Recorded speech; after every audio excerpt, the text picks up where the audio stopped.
જય દ્વારકાધીશ. માંગો 20 આપે 30. આધુનિક યુગ. બર્થડે પર હું પિગી બેંક ખોલીશ અને આપણે કોઈના હેપીનેસમાં લગાવશું. અકોર્ડિંગ કે આઈબ્રોઝ ને ફેશિયલ ને અકોર્ડિંગ મળવા આવી હતી દીદીને કે તમારો આપણા ગુજરાતમાં કે ભારતમાં વૃદ્ધાશ્રમ હવા જ ન જોઈએ.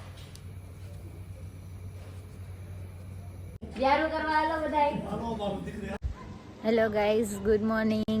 જય દ્વારકાધીશ. માંગો 20 આપે 30. જય મુરલીધર. આજે મોર્નિંગ થઈ ગઈ મારી વહેલી અને મેં વિચાર્યું કે આજે કંઈક યુનિક જમવાનું બનાવીએ. શિયાળો છે તો હું શાક લેવા જાઉં છું વજુભાઈને ત્યાં. હવે હું જોઉં છું ત્યાં મારે જોઈએ છે એ શાક એ મને મળે છે કે નહીં. નવીન નવીન પ્રકારના શાક આવી રીતના લેવા મળે તો કેવી મજા આવે ગાઈસ. બધું લખેલું જ આવે આમાં.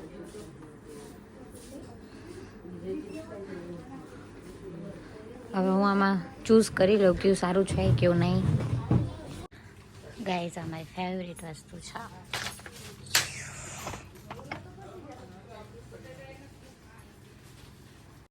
ગાઈસ અત્યારે અમે છે ને કોથમરી ગોતીએ છીએ લખેલું 6 નંબર અને કોથમરીનો વજન થાય છે અહીંયા.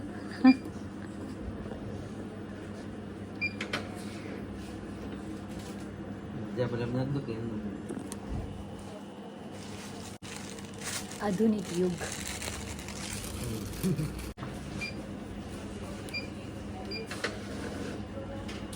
ગાઈઝ અમારો નાનો પીગી બેંક છે જેમાં હું મારી સેવિંગ કરું છું. પછી આનામાંથી જે કંઈ બી સેવિંગ થશે મારા બર્થડે ઉપર હું પીગી બેંક ખોલીશ અને આપણે કોઈના હેપીનેસમાં લગાવશું. એને સેવિંગ છે મારી પીગી બેંક કે આ પીગી બેંકથી હું કોકના ફેસ પર સ્માઇલ લઈ આવી શકું. Thank you. આ ડોગી ગાઈઝ આ છે રોટલો, પછી આ છે હળદર, પછી આ છે તુરિયાનું શાક, આ છે છાશ, આ છે મારું ચીઝ, આ છે ગાઈઝ અમે અત્યારે આવી ગયા છીએ નિખાર બ્યુટી સલૂનમાં.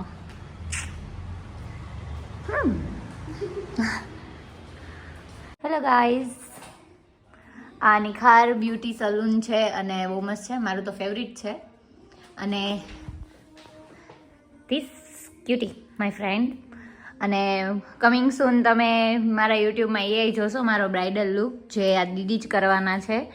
પણ આજે અમે એવું વિચાર્યું છે કે અમે જઈએ વૃદ્ધાશ્રમમાં માતા પિતા જોડે ટાઈમ સ્પેન્ડ કરવા. તો એમને કંઈક બ્યુટીનું કંઈક કરીએ કે તેલ નાખી દઈએ કે પગ દબાવી દઈએ કે એવું કંઈક અમે કરીએ કે જેથી એ લોકોના ફેસ ઉપર પણ સ્માઇલ આવે. અને દીદીને પણ એવો બધો શોખ છે મારી જેવો. એટલે આજે અમે બે પાર્ટનરમાં જવાના છીએ ત્યાં થોડીક વારમાં. હાય, કેવું લાગ્યું અમારું પાર્લર તમને? સર્વિસ ગમી ને? ક્યાં હંતાઈ છે ગઈ જાતો. આ દીદી આમાં ન લે વખતે બ્લો ડ્રાય. મને ઇંગ્લિશ ન આવડે પણ તમારે ઇંગ્લિશ જ બોલવું હોય. ગાઈઝ હવે આપણે મળશું ત્યાં સીધા. મારે થોડી કેટલી બધી વાતો કરવી કારણ કે કેટલા દી પછી હું અહીંયા આવી છું નિખારમાં. એટલે મારે વાતો કરવાનું તો બને જ છે અને અમુકના માથા પકાવવાનું તો બને જ છે હકથી. કારણ કે હમણાં હું પાર્લરવાળી બનવાની છું ગાઈઝ ત્યાં જઈને.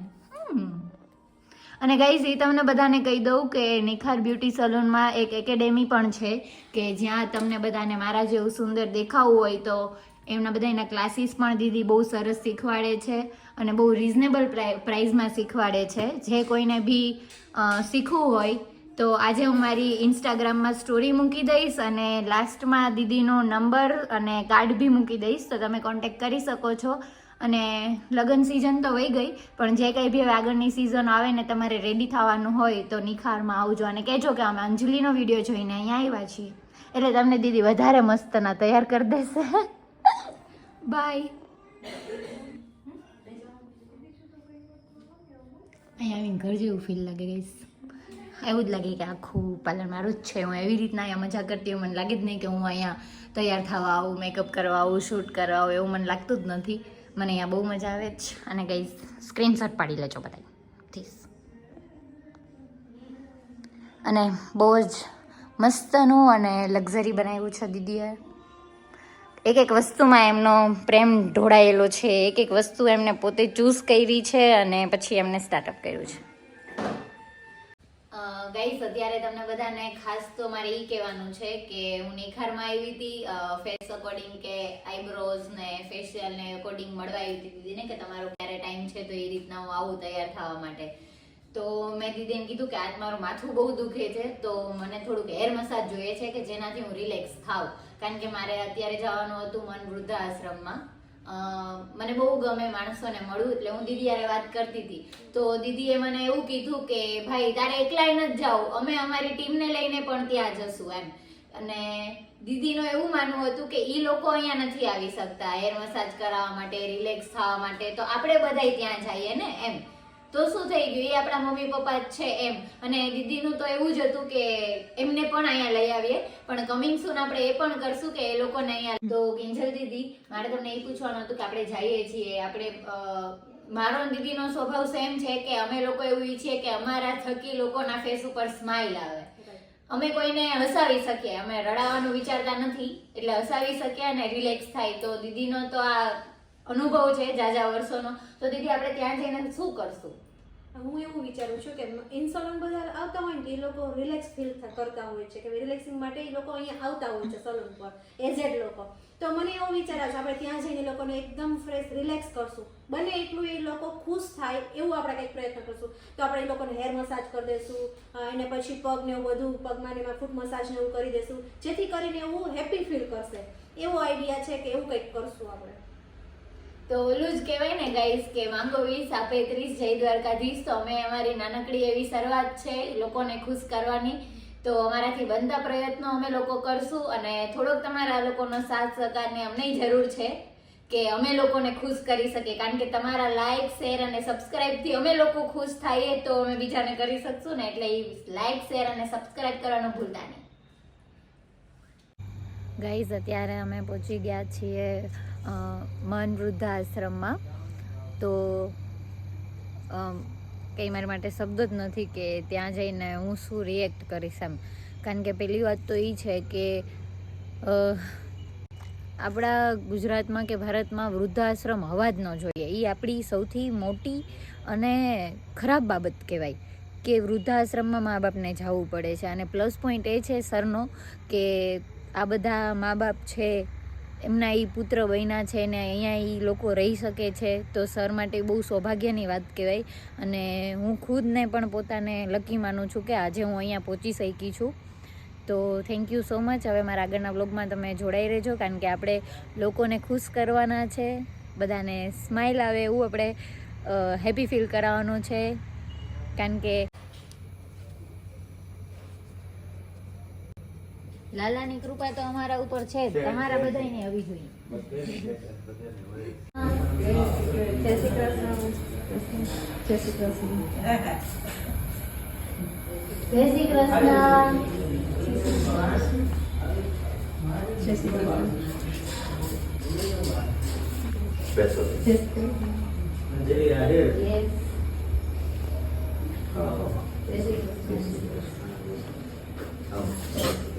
હા, હું તમને જે વાત કરતી હતી કે કિંજલ દીદી છે નિખાર બ્યુટી સલૂન વાળા, તો એ લોકોએ પછી એવું કીધું કે આપણે એમનેમ નથી જવું, કે આપણે એ લોકો હવે ઓલ્ડ થઈ ગયા તો એ લોકોની માલિશ કરીએ, એ લોકોને પણ રિલેક્સ ફીલ થાય.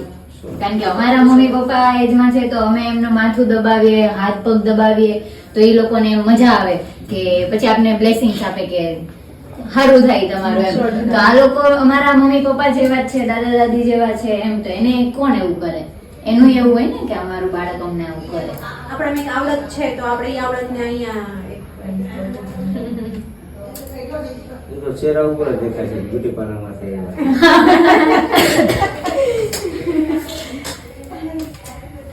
સરસ. તમે આટલું બધું વિચારો છો આશ્રમના લોકો વિશે, મતલબ તમારી અંદર ભગવાન આજે જીવતો બેઠો છે. સારું છે. આશ્રમના લોકોની સેવા કરો, અમને ખૂબ આનંદ થશે. અને એટલું જ કહું કે બધાને પોતાના ગણીને સેવા કરજો કે મારા જ છે. તો જ અમે અહીં આવ્યા હોય ને. અહીંયા સુધી પહોંચવાનું કારણ તો હોય તો જ અમે જ્યાં આપણા પણ આવે ત્યાં ત્યાં જ પહોંચી શકીએ ને, બાકી તો અને ગાઈઝ હું જ્યારે મેં સર જોડે પહેલી વાર વાત કરી ત્યારે મને સરે બહુ એવી અદ્ભુત વાત કરી કે જે દુનિયામાં કોઈ કરી જ ના શકે.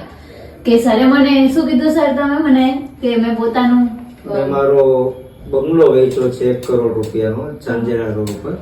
મારો બંગલો વેચીને આ વૃદ્ધાશ્રમની મેં શરૂઆત કરી છે. અને આ શરૂઆત કરવાનો વિચાર એમને નથી આવ્યો. હું છેલ્લા 10 વર્ષથી દર વર્ષે અલગ અલગ વૃદ્ધાશ્રમના 60 લોકોને શ્રીનાથજીની જાત્રા કરાવું છું. દર વર્ષે 60 મતલબ છેલ્લા 10 વર્ષમાં 600 મા બાપને હું જાત્રા કરાવી ચૂક્યો છું. 10 વર્ષમાં 11મા વર્ષે શ્રીનાથજી બાબા સપનામાં આવ્યા. મારું ઘર જેતપુર છે, હું જેતપુરથી અપડાઉન કરું છું છેલ્લા 14 વર્ષથી. શ્રીનાથજી બાબાએ સપનામાં આવીને એવું કીધું કે દીકરા બહુ સેવા કરી, હજી મોટી સેવા કર, વૃદ્ધાશ્રમ બનાવો. મારી પાસે પૈસા હતા નહીં કારણ કે હું પહેલેથી સારા કામમાં વાપરી નાખતો હતો. પછી મેં વિચાર્યું કે હું ભલે જેતપુરથી અપડાઉન કરું પણ હજી મારો જુનાગઢમાં 1 કરોડ રૂપિયાનો બંગલો પડ્યો છે. બીજા જ દિવસે સપનું આવ્યું, ઉઠ્યો સવારે સીધો અહીંયા આવ્યો, આ જગ્યા જોઈ. વૃદ્ધાશ્રમ બનાવવા માટે મેં મારો 1 કરોડ રૂપિયાનો બંગલો વેચી નાખ્યો અને આ વૃદ્ધાશ્રમ મેં લઈ લીધું. અને અત્યારે શ્રીજી બાબાની એટલી કૃપા છે કે 1 વર્ષ થઈ ગયું, આજ સુધીમાં મારી કોઈ ગાડી ક્યાંય ફરી નથી કે અમને દાન આપો.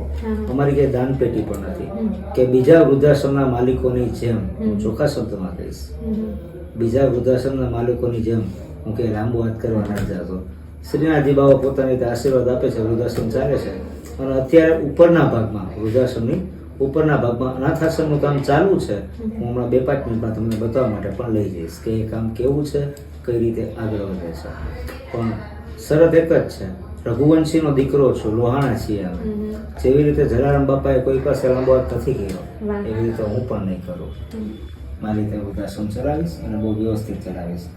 બરાબર, બાકી માગવાની વાત અમારા બાપાને આવે. બહુ સરસ કહેવાય. હું પણ વીરપુરની દીકરી છું, જલારામ બાપાના ગામની જ દીકરી છું. હું બી પ્રાઉડ ફીલ કરું છું જલારામ બાપા માટે. અને હું તો કાસ્ટમાં આહિર છું, અમારો આશરો દેવાનું કામ છે એટલે મુરલીધર મહારાજની કૃપા જેમ અમારા ઉપર છે એમ તમારા ઉપર રહીએ. અને તમે લોકો સેવા કરો, અમે તમને સપોર્ટ કરશું. કઈક બધા પાસે થોડું થોડું હોય તો આગળ વધે. અને તમને મળીને સર બહુ આનંદ છે. પેલી વાત તો થેન્ક યુ. પાર્ટી દફતર પેક કરો.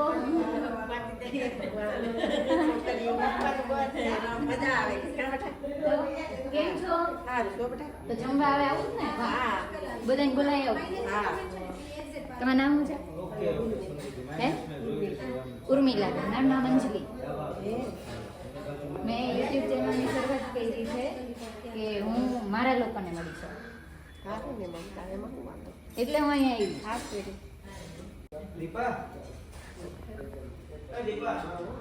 હાલો જમવા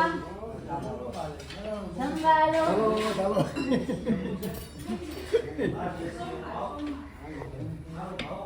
હાલો વ્યારું કરવા હાલો બધાય. વાહ, અંજલિ તો પહેલા જ દિવસો ફૂલ ફોર્મમાં છે. હું હોસ્ટેલમાં મોટી થઈ છું સર. આવી ગયા બાઈક જ્યાં લાગે અહીંયા લઈને જવું જ પડે મારું. બાકી હું આવવાનો નતો અહીંયા.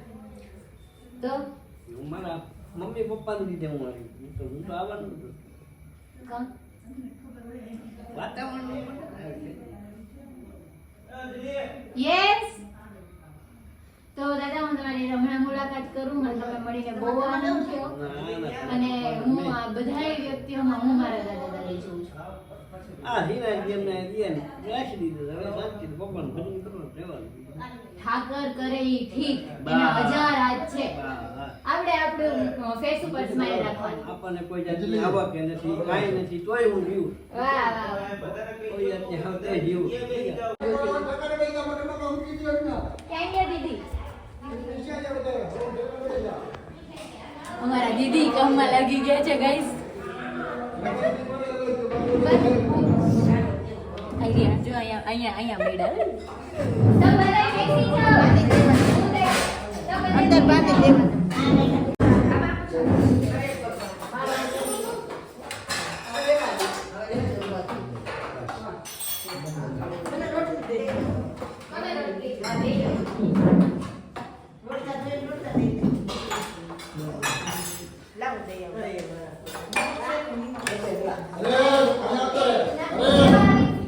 રોટલી ખાવી રોટલો બોલે રોટલી હાલે એટલે રોટલી હાલે તાર ત્યાં ચાર આપો અરે તમારે તમને હું આપું દાદા રોટલો રોટલી બે અહીંયા જીવ બોલે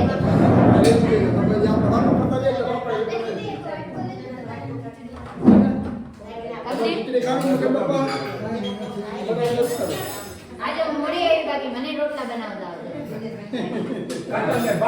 પાછી આવીશ હવે તો મને બધા ભેગી મજા આવી ગઈ તો અહીંયા મારે હવે ઘર લઈ લેવું જોઈએ અહીં ભેગું રહેવાનું તમને રોટલો થોડો બાકી છે રોટલો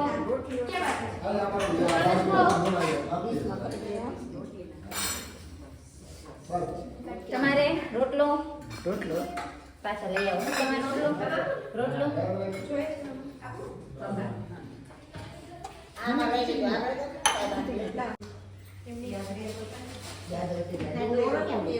ઓલા વાટકા અરે રે એટલે બાઉલ ને આપું બેન વાટકો છે હા એ રહ્યો ત્યાં રાખ્યો છે ચા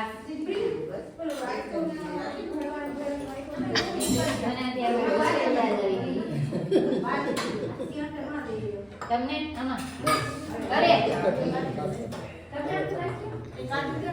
ऐसा नहीं चलेगा મને એક ગીત ઓલું યાદ છે મારી નાની ગાય રામ રામે ચોકઠે ધરમ ને ઓઠે એ એક જ યાદ છે શું જોઈ